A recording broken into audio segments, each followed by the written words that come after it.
جو لوگ موٹاپا کم کرنے کے لیے ورزش کرتے ہیں، بھاگتے ہیں، بھاری بھرکم مشینوں کے ذریعے سے اپنی چربی کو پگھلانے کی کوشش کرتے ہیں اور پسینے سے شرابور ہوتے ہیں، تو یہ کوئی آسان کام تو نہیں ہوتا ہے، لیکن وہ کتنے شوق سے کر رہے ہوتے ہیں، پابندی سے پیسے دے کے جم والوں کو یہ سب کچھ کر رہے ہوتے ہیں۔ کیوں؟ کہ انہیں پتہ ہے کہ جسم کی فاضل چربی جو ہے اور اضافی مادہ جات جو ہیں وہ ختم ہو رہے ہیں اور میرا جسم توانا، چست اور تندرست ہو رہا ہے، تو وہ اس سختی کو پیسے دے کر بھی گوارا کرتے ہیں۔ اور ہمیں اگر یہ محسوس ہو جائے کہ یہ لوگوں کے تلخ رویے، لوگوں کی باتیں اور یہ آنے والی تکلیفیں، یہ بیماریاں، یہ سب کچھ ہمارے گناہ گھٹاتی ہیں، تو ہم تو پیسے دے کے لوگوں کو کہیں کہ لوگ ہمیں تنگ کریں اور ہمارے گناہ مٹ جائیں۔ تو اس لیے وہ تو مہربانی ہے ان کی جو اذیت دیتے ہیں، تکلیف پہنچاتے ہیں، اس لیے کہ اس کے بدلے میں گناہ دھل رہے ہوتے ہیں اور اندر صاف ہو رہا ہوتا ہے۔ یہ کوئی میرا بتایا ہوا اور بیان کردہ فلسفہ نہیں ہے۔ حضرت ابو سعید خدری اور حضرت ابو ہریرہ رضی اللہ تعالیٰ عنہ وہ فرماتے ہیں ہم نے حضور سے سنا کہ مومن کو جو تکلیف، بیماری، پریشانی، صدمہ، دکھ، اذیت پہنچتی ہے، اللہ اس کے بدلے میں اس کے گناہوں کو ختم کر دیتا ہے۔ دکھوں کے بدلے میں یہ صلہ ملتا ہے تو دکھ تو پھر اچھے ہی ہوئے نا، دکھ تو پھر باطن کو سنوارنے والے ہی ہوئے نا۔ تو میاں صاحب نے تبھی تو کہا تھا کہ دکھ قبول محمد بخشا، راضی رہن پیارے۔ اگر اس کی رضا نصیب ہوتی ہے اور گناہ دھلتے ہیں تو پھر دکھ بھی قابل قبول ہے، اذیت بھی قابل قبول ہے۔ قال النبی صلی اللہ علیہ وآلہ وسلم من یرد اللہ بہ خیرا یصب منہ، اللہ جس شخص کی بھلائی کا ارادہ کرتا ہے اس کو مشکلوں میں، تکلیفوں میں مبتلا کر دیتا ہے۔ ایک تو حدیث آپ نے یہ بھی سنی ہوئی نا کہ اللہ جس شخص کی بھلائی کا ارادہ کرتا ہے اس کو دین میں فقاہت نصیب کر دیتا ہے۔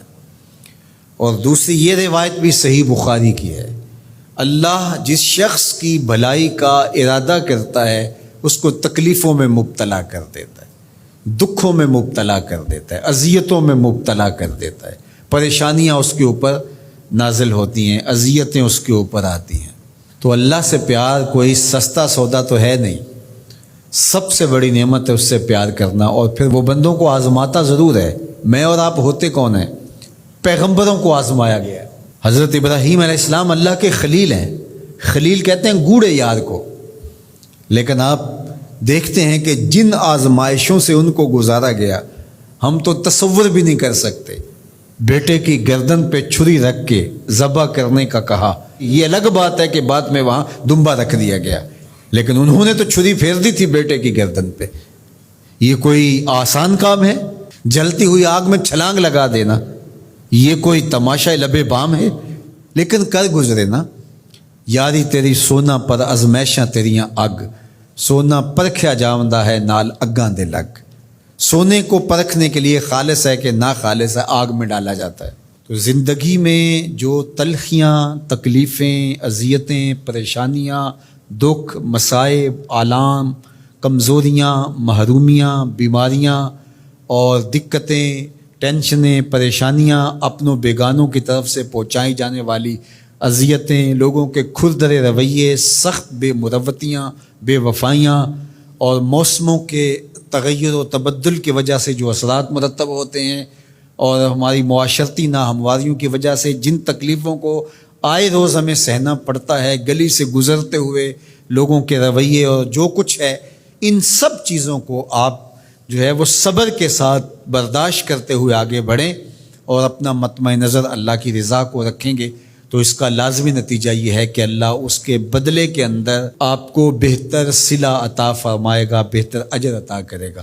لیکن اگر فرض کرو یہ ساری چیزیں آپ برداشت نہیں کریں گے تو آنے والی بیماریوں کو، پریشانیوں کو، موسم کی شدتوں کو آپ روک بھی نہیں پائیں گے، لیکن آپ جو ہے وہ مجموعہ اذیت بن جائیں گے۔ آپ ہر وقت اپنے آپ سے ہی تنگ رہیں گے اور اجر سے بھی محروم رہیں گے۔ تو اس لیے یہ زندگی ان چیزوں کے ساتھ ہی گزرے گی اور ان چیزوں کے ساتھ ہی گزارا کرنا پڑے گا، اور یہ ساری چیزیں زندگی کے ساتھ ساتھ چلتی رہیں گی، تکلیفیں بھی آتی رہیں گی، ان کو برداشت کر کے آگے بڑھتے رہنا ہی ہماری زندگی کا حسن اور ہماری زندگی کا جمال ہے۔ لَقَدْ خَلَقْنَا الْإِنسَانَ فِي قَبْضٍ، انسان کو پیدا ہی مشقت میں رہتا کیا گیا ہے، لیکن اس کے باوجود جب وہ ان ساری چیزوں کو اللہ کی رضا کے لیے گوارا کرتا ہے کہ کوئی بات نہیں، یہ سب کچھ میرے مالک کی طرف سے ہے اور یہ میری زندگی کے سسٹم کا حصہ ہے، اور وہ آگے بڑھتا چلا جاتا ہے، تو زندگی اس کے لیے آسان ہوتی چلی جاتی ہے۔ ورنہ زندگی اتنی تلخ کہ قدم نہیں اٹھایا جاتا اور ہر وقت بندہ ان مصائب سے نکلنے نہیں پاتا۔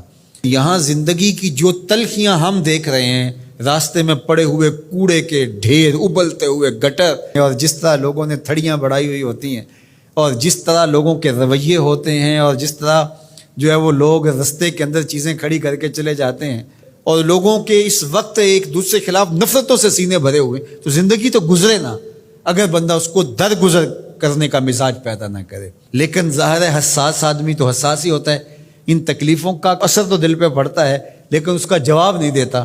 تو جب جواب نہیں دیتا ہے تو میرے حضور نے کتنی خوبصورت بات فرمائی، اللہ اس ایک ایک آنے والی تکلیف کے بدلے میں اس کے گناہوں کو دھو ڈالتا ہے۔ گناہ بھی ہمارے تھوڑے نہیں ہیں، تو میں سمجھتا ہوں کہ جس طرح زندگی ہماری کٹ رہی ہے، گزر رہی ہے، میرے مالک نے ہماری معافی کے راستے بھی بڑے رکھے ہوئے ہیں۔